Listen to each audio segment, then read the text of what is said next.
And good evening. This is episode number 17 of the Tech Travel Geeks Podcast.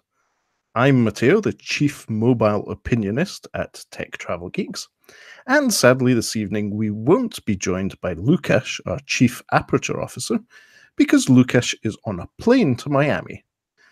So, safe travels to Lukasz. I'm sure he'll catch up on this episode at some point whilst he's in Miami or on a heavy metal cruise of the Caribbean called 70,000 Tons of Metal. But in the meantime, I'm joined by someone who I've been an acquaintance of. We keep on bumping into each other at events around the world, and I lovingly refer to as a traditional journalist. Please welcome to the Tech Travel Geeks Podcast, Andy Boxall of Digital Trends. Good evening, Andy. Good evening. Thank you very much for having me. It's a pleasure to have you, and you're obviously one of the veterans of the tech industry and reporting. You know what you're talking about, and you travel a lot for covering and simplifying and explaining things to your audience, which is a very significant one. So thanks for joining us. Pleasure. Who is Andy Boxall? Let's find out more about you. Tell us about yourself. Okay. Well, I'm obviously Andy Boxall, and I write about mobile for Digital Trends, and I have done for 7 years thereabouts. But I started off doing news purely because I was on the other side of the world to where Digital Trends is located. They're in Portland, Oregon, and I'm in South London. So I would cover the times when they were all sleeping and I was awake. And then eventually, as I got more familiar and I got more opportunities, it built up from there to doing some longer pieces, doing some reviews, doing some features, and then it exploded from there. And I'm now senior writer, and I write pretty much anything and everything for the mobile section. So that's me now. Excellent. So you're, as I referred to you, the traditional journalist. We keep on bumping into each other at various events related to the mobile industry. I think most recently was the Huawei Mate 20 Pro event in London. And you seem to be getting around quite a lot. This week you got back from a French city called Paris. What were you doing in Paris this week? So I was in Paris this week to see the launch of the Honor View 20. Wow. So that's the Huawei sub-brand Honor launching their latest flagship. And you can see it glowing there. That's very shiny. Is that an arrow symbol in it? It is. This is because the V, see, clever, isn't it? That they have a V shape in the glass back, and it all points down to the Honor logo at the bottom there. How cool is that? And It really does look awesome. Everybody who sees it's like, wow, what is that? So I was there to see the launch of the Honor View 20. Very good. I've been lucky enough to see that in China at the end of last year too. So it wasn't new to me, but this was the international launch, I should say. So this is the official international launch. Obviously, Honor is a Chinese brand. Mm-hmm. They focus primarily on their home market, and once they've nailed that, they then move to international. Yes. So you mentioned you were in China late last year to see the launch of the Honor View 20. That's a very, very shiny device. Do you think that's a selling point in China? I actually think it's a selling point everywhere. Phones don't change much in terms of shape over the last couple of years. So when they get something that makes them stand out, whether that's pop-up cameras or flashy paint jobs like this, I think that's a good thing. It gives it identity. People will look at it and know what it is. I mean, I'm sure when you go to mobile events or you're anywhere where there's lots of people with smartphones, the one you notice is the one that looks different, because otherwise it's either all an iPhone or it's all just a black device. And that's dull, and who wants to look at those things? I want to look at shiny things. I want to be able to have identity with my phone. And yeah, it's a big thing for me. I think it's cool to have something that looks unique. Yes. Oh, Honor have been doing this. I'd say they're the first to do this properly internationally since 2016 with the Honor 8. In the TikTok product release of Honor, the View or V series is the January version of their flagship, usually with a slightly larger screen, but very good cameras, usually the latest Huawei chipset in them. They're great devices. So you mentioned there's this laser etched multi-glass layer back with a V shape pointing at the Honor brand, calling out the fact this is a V or View series device. What's special about it on the other side? What's special about the screen on the View 20? So what's special about the screen is a punch hole. There's no notch here. You get instead a little tiny cutout where your camera goes. So this is the anti-iPhone in terms of that. There's no notch. There's no disturbance in the same way that brings. You still get that bar across the top so you can see your notifications and stuff like that. So the punch hole camera is the first time we've seen it internationally, right? Outside of devices launched in China. And that's definitely what makes that cool. And it was the focus of my trip to China, actually. Awesome. So you went to China, I'm assuming as a guest of Huawei for the launch of the what is internationally known as the View 20. What other devices were launched around about the same time in China? God, you're quizzing me. I'm not quite sure. There's an Oppo phone, right? Is there there's an Oppo? There's an Oppo phone, but I'm specifically in the Honor sphere. I think it was the Honor Magic. Oh, the Magic 2, yeah. Yes, which is something that we're not sure if it's going to come to the Western side of the world, but has, again, a very different approach to hardware ergonomics. It's a very different product, which in a way speaks to Honor as a brand being a brand that's trying really new and innovative things. What's special about the Magic 2? So that has a slider camera. I've got one somewhere, but not to hand.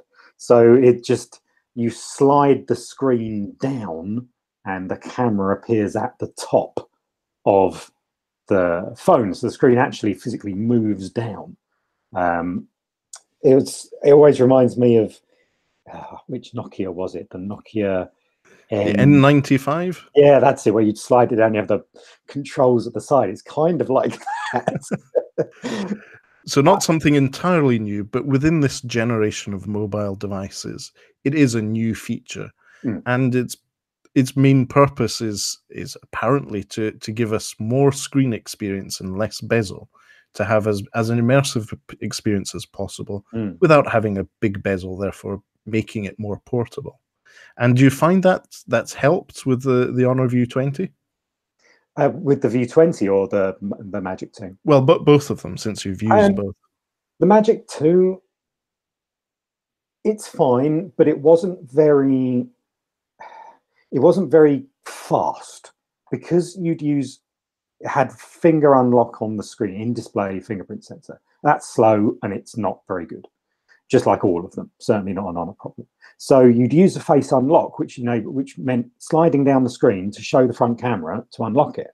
So you were taking twice as long to actually get into the device, because they were adopting that in-display fingerprint sensor, which is useless, and then forcing me to physically move the phone to have that face unlock. Whereas if you use a device like the Mate 20 Pro, the face unlock is already done before you can even think about putting your finger on the in-display fingerprint sensor. So yes, I get a nice big screen, but it takes me longer to get into that big screen. So that's why I think, in terms of giving me more usable screen real estate, the Honor phone works much better, because I don't notice this. I just end up ignoring it. And particularly in sort of landscape use like this, if you're playing games or if you're doing anything at all, it's hidden. If you're holding it right around the right, it's hidden under your thumb, and you don't notice at all. So especially with video, if it's in 16:9 aspect ratio, because the device's screen is longer, that hole punch notch becomes a non-issue. Very much so, yeah. Way less intrusive than a full notch or even a teardrop notch at the top. It's definitely, in my view, the optimum notch replacement that we can do at the moment until we can get rid of them entirely. Very good. So you mentioned a notch. Let's categorize notch types, and you can rate them from best to worst. So full notch, iPhone style, or Pocophone style. Yep. Teardrop notch, bathtub notch, with the Pixel. That's the Pixel 3 XL. Oh God. Okay. Yeah. And the punch hole notch. Which is best? Which is worst? And which ones fit in the middle? Okay. Well, the winner and the loser are clear, in my opinion. The winner, as I've just said, definitely the punch hole, for sure, is the best way to do it at the moment. The worst, by a long stretch, is the Pixel XL, Pixel 3 XL. It's just awful. Teardrop is close to being very, very good, but it still looks a bit weird. So I think I'd just put that alongside the iPhone one. The iPhone one I don't mind because it really does have a reason to be there. I have got this, I'm going to say now because we sort of led into it. This is the Fini phone, Sirin Labs Fini phone, their cryptocurrency phone. And it's got a notch and lots of bezel above it. And I'm not quite sure why it's there at all, because it doesn't have anything extra in there.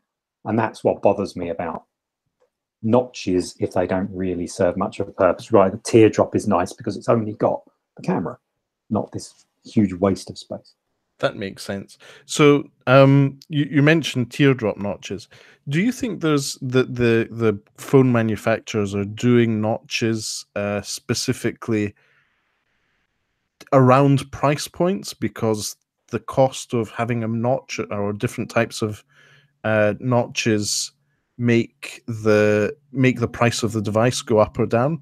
Because I've noticed that there's a lot of mid to low range devices now having teardrop notches. A teardrop notch, for our listeners, is the notch that's pretty unintrusive, but it's at the top of the screen, and it's just a little teardrop that goes from the top bezel down to cover that.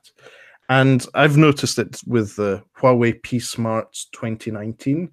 It has a very tasteful notch, whilst giving the almost full screen experience to the mid to low range of the market.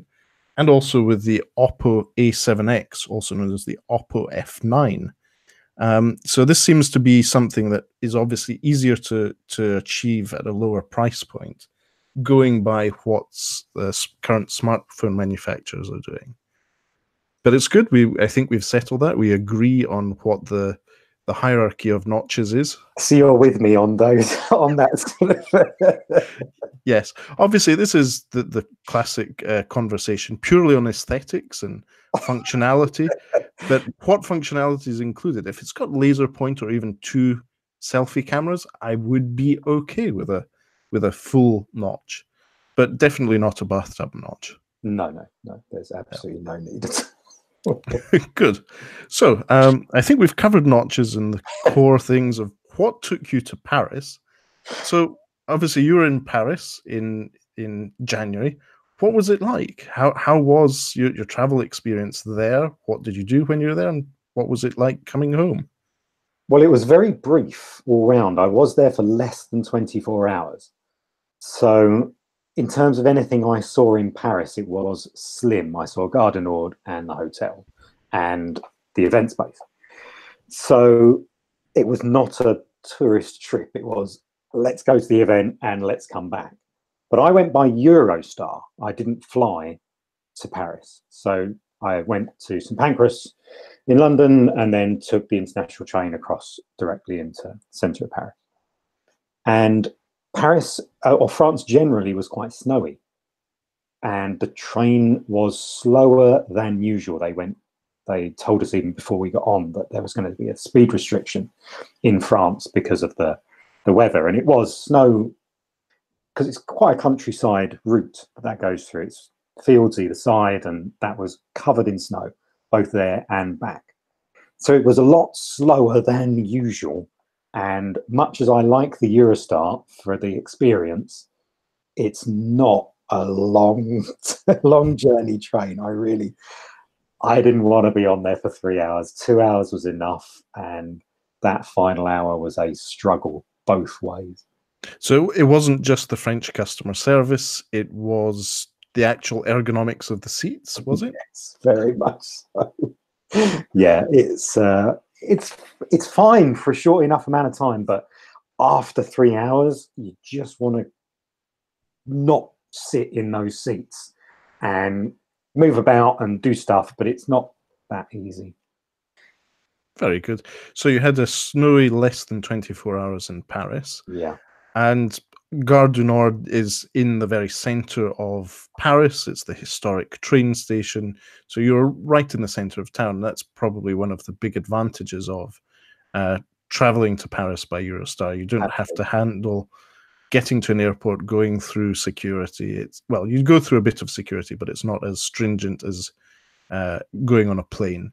And it's usually shorter A to B. Yeah. So that's definitely. If you live in London, it's extremely easy. I still got an hour's journey to get into London, so it's a lot longer, really, in terms of it would take me to go to Gatwick, which is 10 minutes, compared to an hour to get to St Pancras. So it's actually a little bit longer, but it's a nicer experience. Like you say, there's very little security, and the train is a more pleasant experience to travel than the plane. Very good. So where you have the option, do you prefer traveling by rail? Yeah, but it doesn't really turn up that often. Plane is very convenient, and I tend to travel further away than the train makes things easy. I don't like traveling by train in England because it's always slow and late and crowded and expensive. But I've taken trains in Japan and in and across sort of Europe generally, and they're always so nice. It's just a more civilized experience. People are more calm, I think, as travelers sitting on a train than they are in sitting on a plane anyway. Nice. Yes, I'd say that's true. It's easier to get on and off as well. Yeah. So yeah, rail travel is something the UK has some catching up to do compared to the rest of the world. I was recently in China on holiday with my partner, and we had quite a few journeys on high-speed trains. It really was a pleasant experience, and it was very affordable. We went from Shenzhen to Guangzhou, and from Guangzhou to Zhuhai, and it was very, very fast, comfortable, smooth, and the service was excellent. So next time I go to China, if there is a need, and if the timings are right, I will choose to travel by rail rather than by plane. Right. Yeah, I can see that for China, particularly because the planes can be an interesting experience and not an easy one quite often, certainly the slowest. So I was really surprised. Did you hear today's news about China and air travel? No. So the Chinese civil equivalent of the Civil Aviation Authority has finally passed a ban on cabin crew and pilots smoking in the cockpit.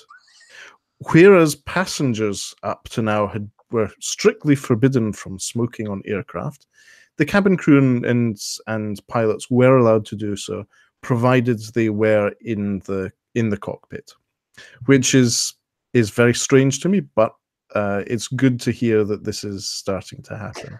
It's obviously part of the different culture. Smoking is still socially acceptable in China. It's extremely affordable. A package of premium cigarettes is about $1.50, $1.50. So it's understandable why that's happening, but I think that it's good that China's catching up. If anything, it will only make things better. Yeah, most definitely. I didn't know that was the case. Yeah, I didn't either until it came up in my sort of travel and aviation feeds this morning. I was quite surprised by it, but good to hear. It means it's safer air travel for everyone. Absolutely. I was really surprised when I took an internal flight in China recently about the amount of rules and regulations that I read out to you on board. I'm used to the sort of the don't smoke and do these things, don't do those things, but this was really specific. It was very much don't abuse the cabin crew. Don't. And I thought, I really need to announce that. I don't think I'd been on a plane before where I was told, don't abuse the cabin crew. It's not, we won't accept that. And it also, the announcement covered, there is audio and video recording on this aircraft. And that had never been said to me in any other plane except in China either. And it really struck me as strange at the time because they did it in both Chinese, obviously, and in English. They were really making it very clear that I was being recorded in every which way and in every part of the plane. I actually understood why they say that. So around about this time last year, I traveled to Singapore. I worked from my employer's office in Singapore for a couple of weeks. And to both get a better experience of travel and to stick with my loyalty with the SkyTeam Alliance, I decided to fly a combination of KLM and China Southern. And in the Amsterdam to Guangzhou leg of my trip, there was a dedicated security guard sitting next to me in business class who had a body camera on and microphones and a cell phone reception sensor, which could pick up if there was an active cell phone. So on the ground, this thing was flashing, and he was just making sure that it was okay. But when he was in the air, if he saw this, he would have obviously intervened. But he was carrying the equivalent of a GoPro with infrared lighting, so little not visible to human eye lighting, and walking up and down the aisles of the plane, just making sure everything was okay. So I understand why they make those announcements. And this was obviously some sort of marshal working on behalf of China Southern, making sure everything was okay, which in a way made me more comfortable about flying, which was good. So there was an actual cell phone signal detector that he had constantly working. Yes. Wow. So it's very interesting. Obviously, China being part of the world with a different cultural approach to technology and social customs around the use of technology. China's the place I've seen most comments about power banks when traveling. So they make very specific and very enforced rules about what you can put in your check-in luggage, including lithium-ion batteries, and that you're not allowed to use the lithium-ion batteries to charge other devices in flight, and you're not allowed to charge them from the in-flight power sockets, which is very, very interesting. Have you ever encountered issues with that, Andy? Yes, on both trips to China. I thought I was being so smart on the second, because the first time a colleague was caught with a power bank that was a little bit over the capacity they allowed for his hand luggage and had to go somewhere else, or vice versa. So this time I thought I'll be really smart and I'll put my batteries here and I'll make sure that I can go through it. But I got stopped when I got to the second part of the check-in process to go through security. And they said that my bag had been flagged for a battery inside. So you have to go to another room where there are men opening your suitcase and you have to identify the battery. And the battery was a camera battery. So small, whatever they are, 750 milliamp hours, something like that. And that was in my bag loose. They would have the one in my camera without a problem, but the loose battery was the problem. So I had to take it out of my case and put it in my hand luggage. And that was really surprising to me, that the battery in the camera that was in my case, no problem. The same battery in another bag inside my case was a problem. They really go into it seriously. Nothing escapes their eye. They definitely do. coming back from Singapore last year, I picked what I thought was a very tasteful gift for a friend of ours, Wilkin Lee, Oh, and my partner, Candice. I found some Pokemon Go shaped Pokeball power banks. They were 10,000 milliamp hour ones, but I thought, great gifts. I know exactly who to get these for. Put them in my bag, checked them in, and completely forgot about them until I got to Edinburgh and my suitcase wasn't there. And then it was a couple of days before I got my suitcase, my checked-in bag back, and it had been opened, and there was a nice note from the Chinese equivalent of the Civil Aviation Authority, letting me know that I should not have had a lithium-ion battery in my bag, that it had been removed, and this is why it had been removed. And totally fair, I had forgotten I had them in there, but they were very strict, and they actually enforced that, and that's what made my bag not make it through to Edinburgh. But interesting and very clear indicator of a potential issue. China might be ahead of us on that, as well as in other things. yeah, I think so too. Certainly by the way that you're talking about that marshal on the plane, I think that's an awesome thing. One of my bugbears traveling is people who don't put their phone into flight mode. It really bothers me. And knowing that there was some guy who was going to come and tell them turn it off, because the cabin crew never know and they don't seem to check. But that guy, I'd like him very much. I'd be applauding his presence. Yeah, and both you and I cover tech. We are sort of specialized in mobile. We know that when your phone isn't in flight mode on a plane, it's constantly trying to pick up a signal. That's when the phone potentially is at its most dangerous. You're in a pressurized cabin. You have this continuous wake up and use of radios to try and pick up a signal. And that's when devices tend to get warm, especially if they're in a bag.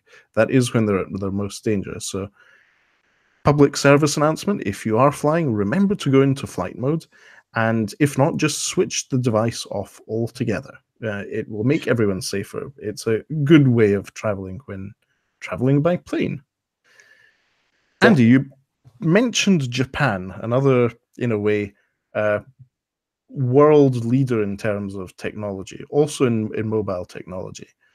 This seems to be, looking at your Twitter feed, seems to be one of your personal passions.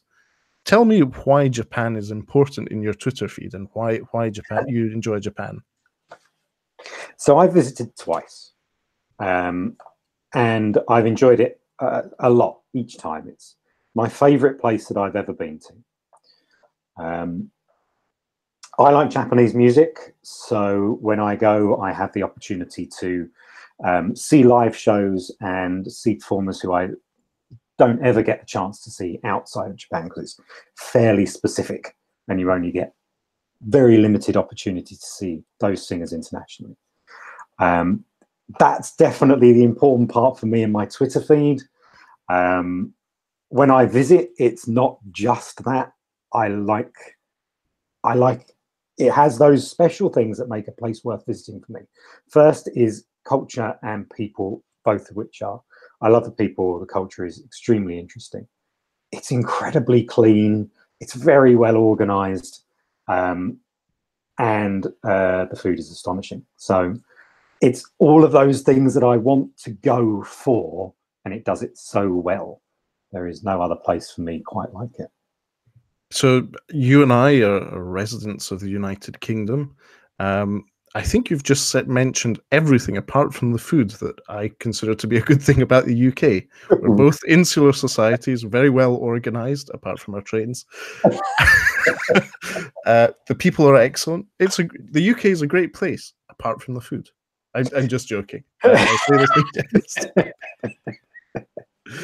But no, that's very interesting. So you say you've been a couple of times. I was following you on Twitter last time you visited Japan. It is a very very different place. I'm really hoping to be able to organize going to Japan later this year, not only to visit Japan but also because there's a Rugby World Cup on there, and I have high hopes that both Italy and Scotland may make it there. That's cool. Then I have no doubt that you will have a fantastic time because it will run like clockwork. You won't have to worry about anything not happening at the right time or not being clear where you're going. It's as a newcomer to Japan, you'll be very well looked after, I'm sure.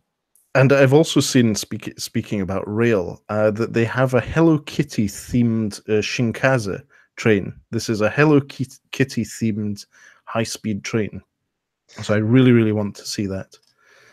When I went to Taiwan last year, I flew with Eva Air or Eva Air, whichever it is. And they're the ones who operate the Hello Kitty aeroplane.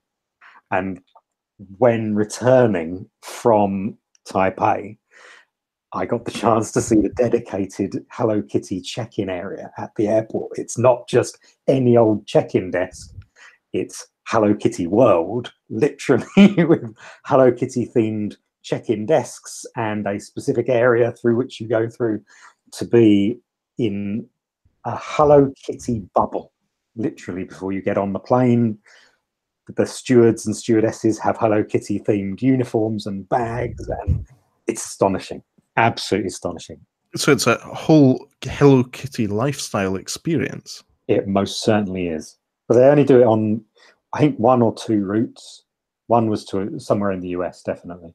So there was no way they were going to go via for me.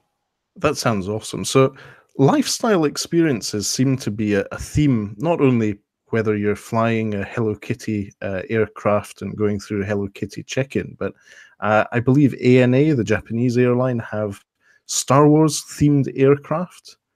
And moving back to what our bread and butter is, to consumer electronics, lifestyle seems to be quite a big thing when it comes to devices. So you and I cover the mobile beat. It's not just about mobile phones, it's about having the surrounding ecosystem that gives you a lifestyle experience. What brands stand out for you being able to offer that at the moment? I think the only one who does it properly is Apple. I don't think anybody has the same coherent lifestyle experience that Apple does. Samsung tries, and others try with sort of these very, very limited special edition products that they'll make out to try and make it a lifestyle device. But Apple is the only one who does it without the need for that. So you've got cases made by Ted Baker that go with your wireless charger made by Ted Baker. And then you've got your Apple Watch, which then can have a Hermes band if you're that rich. Or you can then spend the same amount of money on dozens and dozens of third-party bands that customize your watch in a very unique way. And then when you're bored of that, the next week you can do something completely different. So it's not limited to one brand. It's just so many customization options. And I think that they do that really, really well. Yeah, Apple being in a way a master of this because they have a very well-established and polished retail experience. So you can walk into an Apple store and have a pretty much consistent experience wherever you are in the world. So just recently, Candice and I had a Macau experience of an Apple store and a Hong Kong one within a few days of each other. And having been through China and seen quite a few different experience stores, lifestyle experience stores of other brands, I would say the Apple ones were the most consistent. I'm also no stranger to Apple stores around Europe and the US. So yes, I agree with you. Apple is the master of this. Yeah. So do you use an iPhone on a daily basis? Yeah, I do. I think my job is easier when I use multiple devices. So I'll always have an iPhone and an Android phone with me. Very good. And what's your, especially when traveling, what's your main computer for work? So I have a trusty 2014 11-inch MacBook Air. That is my outdoor laptop. So I have my MacBook Pro at home connected to a monitor, but it's heavy and annoying So I have the MacBook Air to take with me. And that small size, it's fantastic, despite the enormous bezel around the screen. The MacBook Air being one of the most successful form factors for computers ever. It's an iconic device and perfectly functional nowadays, despite its 5-year-old age. Yeah. Apple's integration of software and hardware is a distant first in the industry. They really have that wrapped up, for better or worse. And that's very interesting to hear that you're quite happy with your 2014 MacBook. It might be 2016, thinking about it now. It might be that my MacBook Pro is a 2014. I forget, but it's certainly not new. It's definitely fairly old. But yeah, that's great to hear. So you've got an iPhone, a MacBook. Do you use an Apple Watch? I do, yeah. I'm a watch guy, and I'm a wearables person too. I'm very interested in wearable tech, and this is going to make me sound like such an Apple fanboy. The Apple Watch, in my opinion, is by far the best smartwatch you can buy. It's superb. Beyond. It is. It is a great device. Sadly, I'm not in the Apple ecosystem, as in I don't use Apple devices on a daily basis, so I can't make a full judgment on it. But from what I see from friends and family using Apple devices, including the Apple Watch, it seems to be a great product. What is in your bag when you travel? For example, if you had to leave, today's Friday, if you had to leave on Monday for a trip, a 4-day trip, what would be in your bag, apart from toiletries and clothing? It's just assuming that it's a... I was going to ask if this was assuming it was a work trip, but almost all of my trips, even if it is for pleasure, turn into a work trip. So it tends to be, well, I'll just take everything regardless. So my MacBook Air, for sure. Usually minimum of 4 phones, because every trip is an opportunity to do a camera comparison. So there'll be 4 recent phones, whatever recent iPhone, and a variety of Android devices. I'll take my Kindle. My Kindle's essential. And then it's headphones. There will always be 2 pairs. Very good.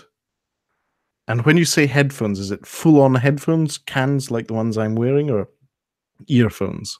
So it'll be both. I want over-ears or on-ears for the flight, and I don't mind having in-ears for ease of transport when I've not got all of my stuff, because, as you well know, anything that goes over your ear, it takes up plenty of space, and quite often I just don't want to carry them around. Or the wonderful advancement of true wireless in-ear headphones is fabulous, so we don't even need to take wires anywhere. Very good. So what are your 2 headphones of choice at the moment, or earphones of choice? So I use, actually, I've got them right here, handling. These are the Audio-Technica ATH M50X, and they're sort of studio headphones with added street appeal, but they sound unbelievable, absolutely superb. And they're not, in terms of Bluetooth headphones, that expensive. They're sort of £150, something like that, if not a bit less. And for Bluetooth headphones, that's pretty good when they sound as stunning as these. And they're not heavy, and they fold up, and they're really, really awesome. I seem to remember Vlad Savov of The Verge giving them a very good write-up. He seemed to be quite happy with them. Yes, I read the same thing, and he's absolutely correct. They really are awesome. And what's your in-ear headphone of choice?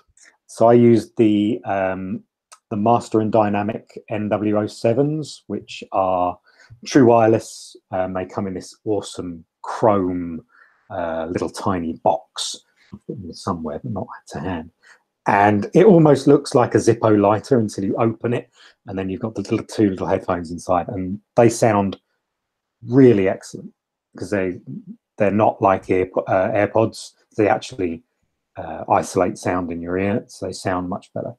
And they look pretty cool, not like AirPods, and I think they're really, really the best ones that I've tried over the last year or so.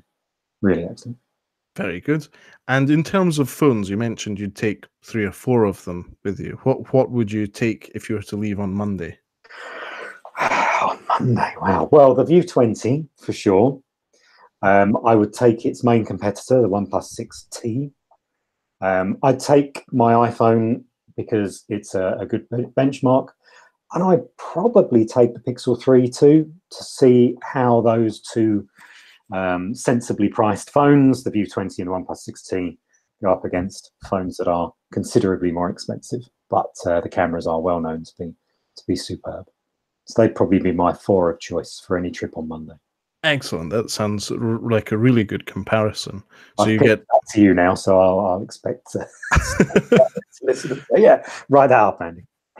Yeah, I'm not planning any travel until MWC later in February. I'm sure we'll meet up there at some point. Without a doubt. If you or any of the Tech Travel Geeks podcast listeners happen to be at Mobile World Congress in Barcelona, you can probably find me roaming the halls, especially on Monday, wearing a kilt and a Skyscanner hoodie, because I will be there officially representing my employer, Skyscanner. Lukash from Tech Travel Geeks, he should be there as well. So if you see us, just feel free to come and have a chat. It's always a very interesting experience. Barcelona is already an awesome city, but MWC just gives it that extra liveliness and that extra pleasant chaos that's, I think, is unique. Even Berlin with IFA doesn't come close to the experience of MWC in February or early March. Andy, will you be at MWC this year? I will be indeed. I will be at the show for pretty much the duration and a little bit before. So I can't wait. I agree with you. It's without a doubt the best trade show that you can possibly go to. Even if you're not a mobile person, it's really exciting, and there's always cool stuff to see there. And it's yes, the lifestyle stuff has, in a way, in the last few years, seeped into MWC. It's about more than just mobile. All these big consumer electronics businesses are trying to make it a lifestyle brand, to gain customers' loyalty. Whether it's fridges, freezers, washing machines, they all integrate and connect to your mobile phone in one way or another. And those brands are there to also try and convince you to buy everything from them. So yes, MWC 2019, lots of interesting things coming up. Obviously, we won't be able to talk about much because either we don't know about it or we have some very strict NDAs. But yes, interesting time in that space. We will be traveling there. Obviously, I'm going to be traveling by plane. How about you, Andy? How will you be traveling to the event? Yes, same as me. The usual Heathrow to Barcelona airport. That same flight that many other journalists will inevitably be taking. Yes, there seems to be two preferred routes to Barcelona, where most of the press who know each other by face and by name tend to meet up. It can usually be at Heathrow Terminal 5, usually in the British Airways lounge. We all meet up there if people are connecting through Heathrow or just flying from Heathrow.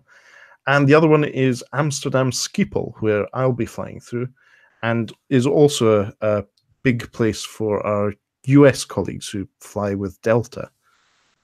So give us a shout out if you two are going to be traveling via Amsterdam Schiphol or London Heathrow. It would be great to catch up, not just at the trade show. So, Andy, we've talked about what's in your bag in terms of phones. What chargers do you use? Obviously, you've got lots of mobile devices, lots of headphones that need charging, a MacBook. Do you have any particular charger that you think is good? I don't actually carry them very often. I'm very bad at remembering to charge them. So I'll use power banks and that sort of thing, and then forget to charge them, and if I carry it, it's then next uses. I tend to stick with an Apple charger that then I plug in somebody else's cable because it's easiest, and they're very handy, international travel pack, because the charger, if you haven't seen an Apple charger, it comes in two parts, and you slip the plug off and you plug a new plug on, and then it just plugs into your wall socket wherever you are in the world. So it comes with the European one, the US one, and a Korean one, and various other things, and it's super helpful. So I just tend to carry a couple of those. That's great. Yes, the Apple chargers are well designed and reliable in multiple different types of outlets. So that's a very good thing.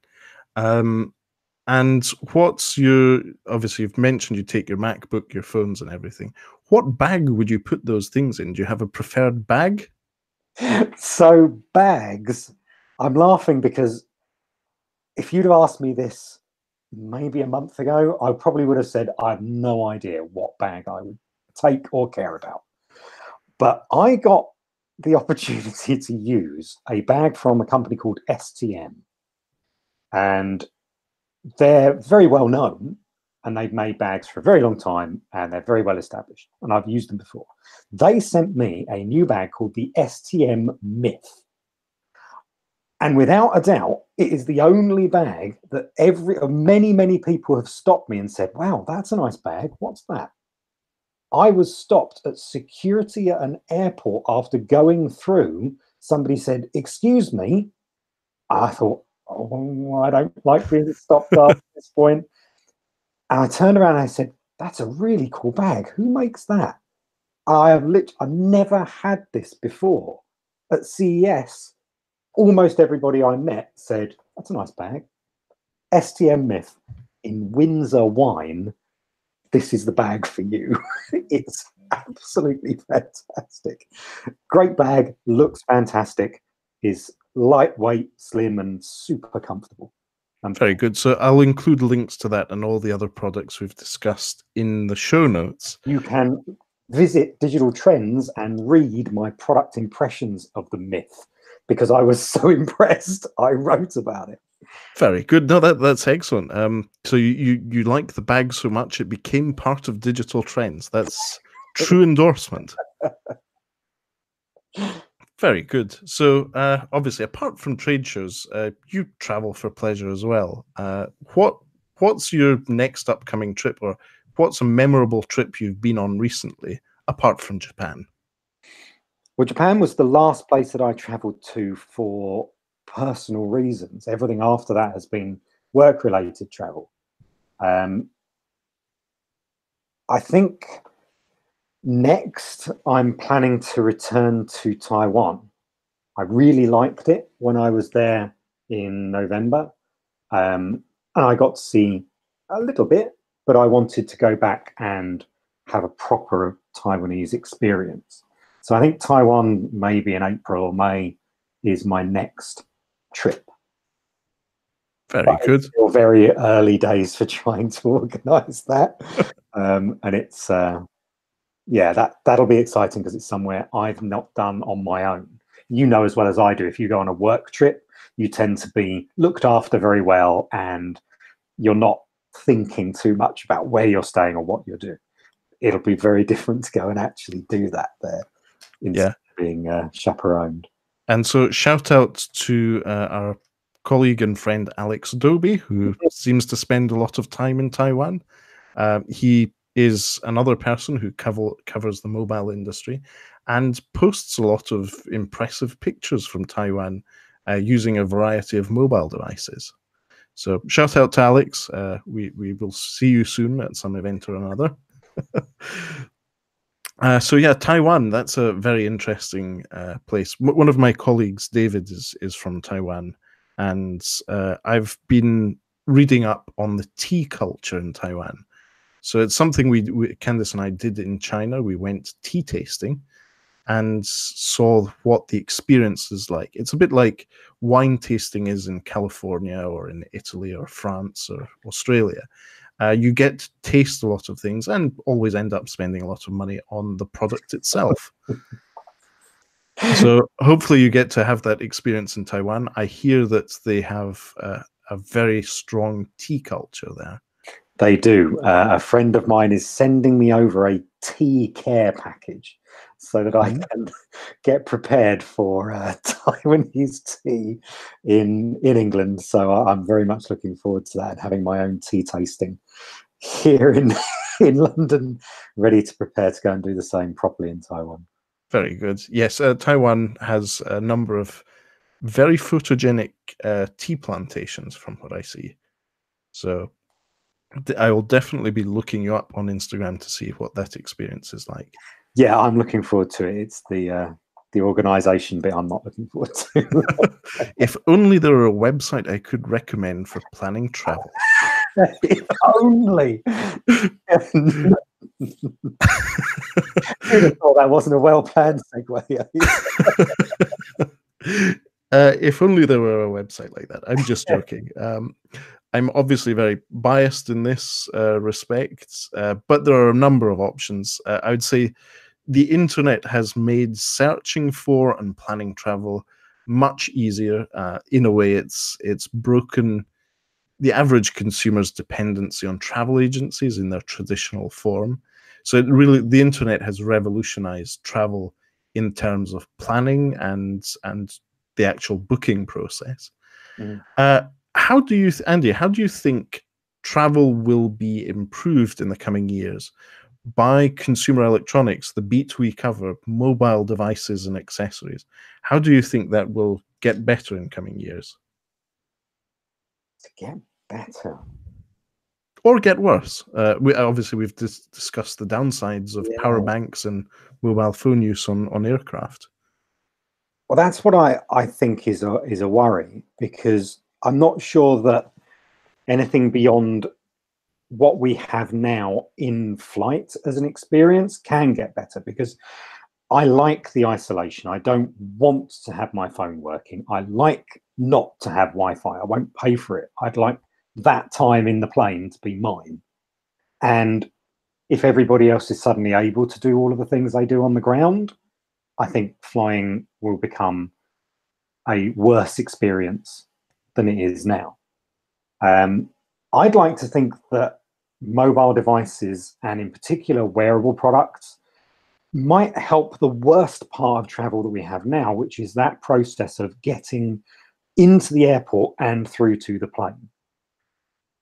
What we have now is that interesting mixture of biometrics to identify ourselves on our devices. And wouldn't it be lovely if that biometric information could be used more effectively to speed and ease our process of check-in and security and making our way to the plane? I'd really like something to be done to make that a more pleasurable experience. And I hope that in some way, the mobile device and the forthcoming introduction of faster and more effective data will somehow be able to do that with far cleverer minds than mine, working out how to do it. Yes, that's one of the big promises of the next generation of mobile, of 5G, is how it will enable wearables and other devices to be constantly connected, maybe even luggage tags, and to be able to verify our identity better and faster. So yes, I completely agree with you that one of the biggest friction points of travel, especially air travel and international air travel, is that whole security and verifying your identity. Yeah. When you walk up to the gate and you have to make sure that you have your passport open at the photograph page and your boarding pass, which most likely is on your mobile phone, that becomes a bit of a juggling experience if you have a bag in the other hand. Yeah. And if there's no opportunity at the airport that you go to have a scanner use your passport, which you have when you come back to the UK, you put your passport into the automated gate, it does its thing, and you're out. And I think that is an example of how it should be everywhere for all different aspects of that check-in and get through security process. It shouldn't be so hands-on and laborious and time-consuming. There must be an easier way. And I understand that people need to be involved, but wouldn't it be lovely if a lot of that was more automated? Yes, that's one of our dreams. The other thing, obviously, you've mentioned travel to countries where maybe not everyone speaks English or our languages of choice. What's your view on translators, digital translators as an app or dedicated devices? Have they made your life a bit easier? Do you think they can get better? I think I don't think they're even close to being good enough yet from what I've used, because if pointing Google Lens or whatever it is at a sign, you get a fairly accurate translation in most languages.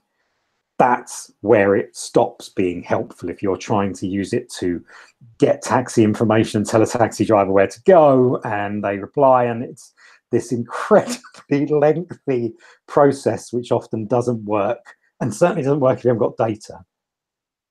And they don't understand the nuance of language yet. We're a long way away from those universal translators that we may all dream of. I mean, I don't know whether you've used those things and found that they simply don't work as you hoped they would. It's the promise of exciting tech. So I make it work. I start from the view that when I was a teenager, this stuff was still stuff of dreams. Therefore, I'm very enthusiastic and try and use it as much as possible. I do know that the likes of Google and Microsoft depend on people like me experimenting and failing at using it to be able to learn and improve the service. So I do so quite enthusiastically. But there have been some situations where it doesn't always work great. For example, there's been one time last year, I was with some of our colleagues from the Czech Republic, Greece, and Romania, and myself. We had just been to a smartphone launch near Shanghai. We were at the Meizu launch, and on the way back to Shanghai, we had some time. So we went into Shanghai for dinner and found a restaurant that would accept a Western form of payment in the form of MasterCard, because not all places in China do accept those, and sat down and ordered. Obviously, the staff in the restaurant did not speak English or any of the languages we spoke, so we relied on Google Translate to interact with the waitress. So she took our order, and a few minutes later, she came back and asked us something in Chinese. So we put it through Google Translate, and the output was something along the lines of, if you are small peasants, it's 24. And we didn't really understand, but we assumed that the original message was okay. So we said, okay, please go ahead. Google Translate gave the message, and she walked away. And instead of a tray, which we assumed was 24 dumplings of dim sum, 24 trays of 6 arrived. So we're small peasants, and we managed to eat all these dumplings. But this is a light-hearted, funny thing that we can laugh about. Sadly, there are other situations where it's not great, especially when it involves metro stops and travel in practical terms. You might get off in the wrong place and be completely lost. But I'm very positive. I hope that the technology gets better and to the point where it works offline well enough to be able to travel to a place like China, have a pleasant travel experience without some of the friction that being in a very different part of the world with different cultures can be an issue.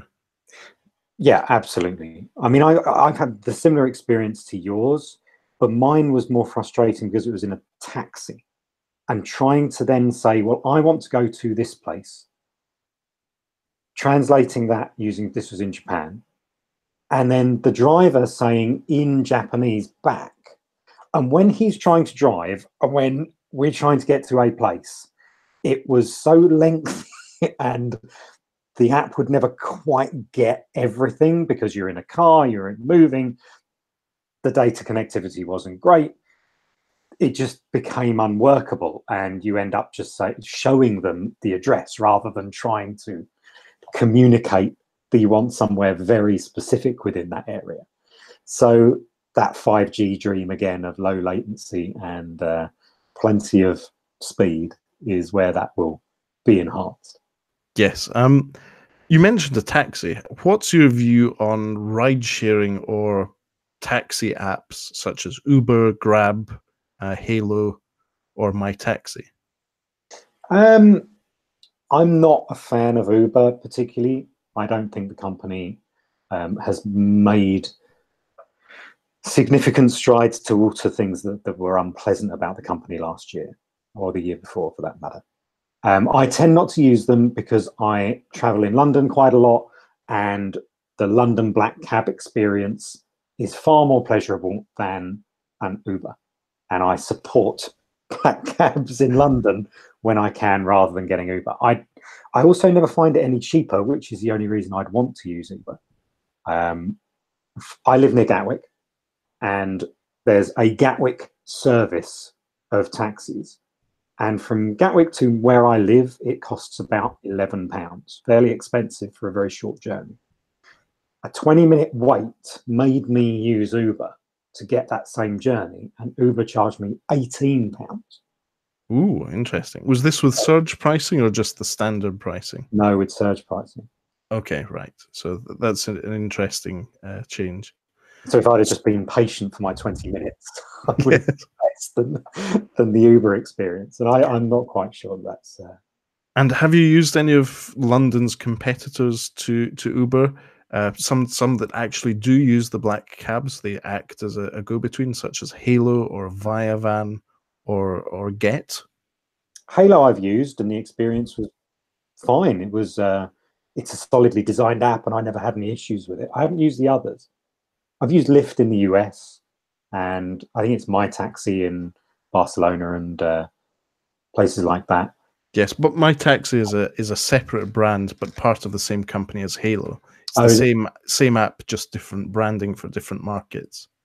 I find them so unreliable, though. I really never enjoy the experience where you ask somebody to come and get you, and I've had so many experiences where they can't find you, yet you'll say, well, I'm here, and they never quite get to where you are, and then eventually they give up. Well, I've been through all of this. I don't know why I'm using you if you don't do what I want you to do. I find them very frustrating. I never have a good experience with them. I'm just cursed with them. Just get in the back of a taxi and say, follow that car. Exactly.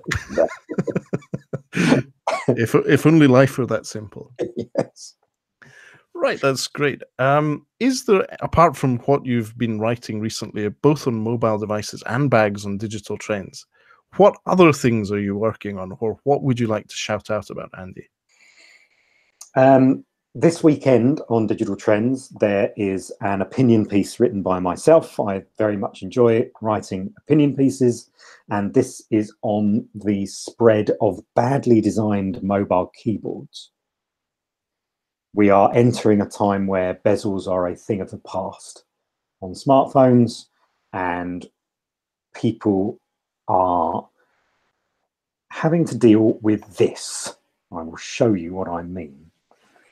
The keyboard is at the bottom of the phone. There is no chin. And to use this, I must really awkwardly hold the phone, and my fingers do not bend comfortably down here. I think this is a serious problem with something we all do with our phones, which is type. And it's only going to get worse because we're about to enter a year of folding smartphones and even more bezel-less smartphones. And until people start to pay attention to properly designing virtual keyboards on our phones, we are all going to have very badly shaped thumbs. So do go and read my opinion piece. Very good. That sounds very interesting. So that will be on Digital Trends. Yes, this weekend. Excellent. Sounds great. I look forward to reading that. Thank you. Yes, that's maybe Google are onto something with that bottom notch. Definitely, yes. So that's great. So Digital Trends is where you write. People can follow you on Twitter, and the handle is Andy Boxall, all one word. Yep. And the same on Instagram as well. And the same on Instagram, yes. So go out there, listeners and watchers of the Tech Travel Geeks podcast. Please do subscribe to Andy, both on Instagram and Twitter, and also follow his writings on digital trends. Yeah, and please do say hello when you do, if you do so. Yes, just alert me that you've come from here. That would be really nice. It's more than just his thought pieces. It's also some interesting views from Japan and the Japanese music scene, which I quite enjoy. I've learned a lot about the Japanese music scene in the last few years. And thank you for being our guest on the podcast. My pleasure. Thank you for having me. This has been episode 17 of the Tech Travel Geeks podcast. You may have watched this on our YouTube channel. And if you aren't already, please do subscribe to Tech Travel Geeks on YouTube. If, on the other hand, you've downloaded this podcast from Apple Podcasts, from Pocket Casts, TuneIn Radio, or anywhere else you get your podcasts from, including Google Podcasts, thank you for listening and thank you for subscribing. We are working on improving our TuneIn integration so that you can invoke the Tech Travel Geeks podcast through Amazon's ecosystem of digital assistants. We're still working on that, and I've just struggled to not say her name. But thank you for listening. We shall be back next week with another episode with another guest. Hopefully, Lukasz will be available from Miami this next episode. But thank you again, Andy, for being our guest. It was great speaking to you and learning more about the traditional journalist behind the person behind the traditional journalist. I forget. But again, thank you for being our guest. And I'm sure that if we don't speak to each other before then, we'll bump into each other in Barcelona. Most definitely. Look forward to it. Great. So thanks for listening, everyone. That's everything from us. Any feedback to our Twitter handle at Tech Travel Geeks or my Twitter handle at Todoleo. And we'll also respond to any comments on the YouTube channel or on techtravelgeeks.com. Good night, everyone. Thank you. Cheers. Bye.